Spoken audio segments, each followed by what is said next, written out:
Hi everyone, welcome to School of English. In this lesson, we're going to study expectations. Which models can be used to express expectations in English? Let's get started. The first two are be supposed to and be to. Let's have a look. For present time, be to and be supposed to are used to express expectations based on rules, regulations, procedures, or scheduled events. Okay? For the expectations based on these rules, regulations, procedures, be to and be used to are used to express expectations. The meeting is supposed to begin early in the morning. It is based on a scheduled event.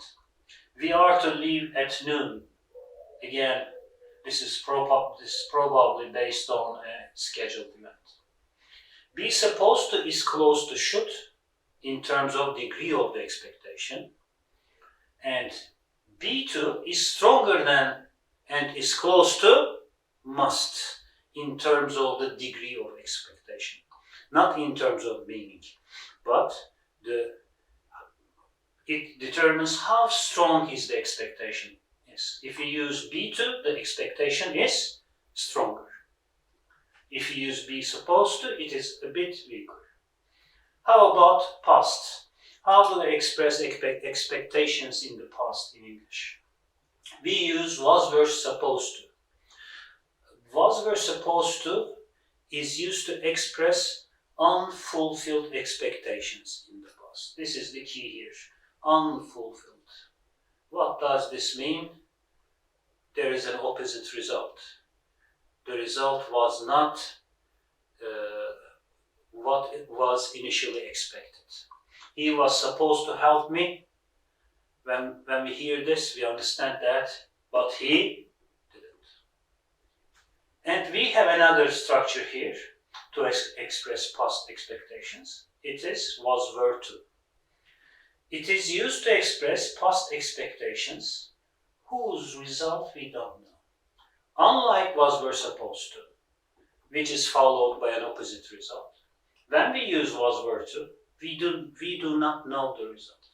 We just express the expectation, but we have no idea about the result. They were to receive the parcel 2 days ago.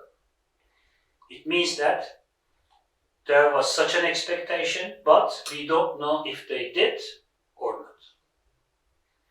And our last note here, when used as was, were to have done, was, were to have past participle, verb 3.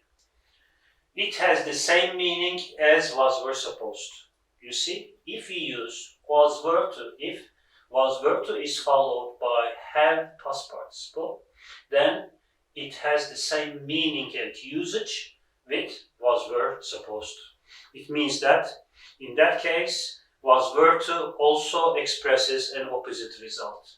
They were to have received the parcel 2 days ago, but they didn't. Which form gives this meaning here? To have received. Have received. Have plus past participle. That's all for expectations. Thanks for watching.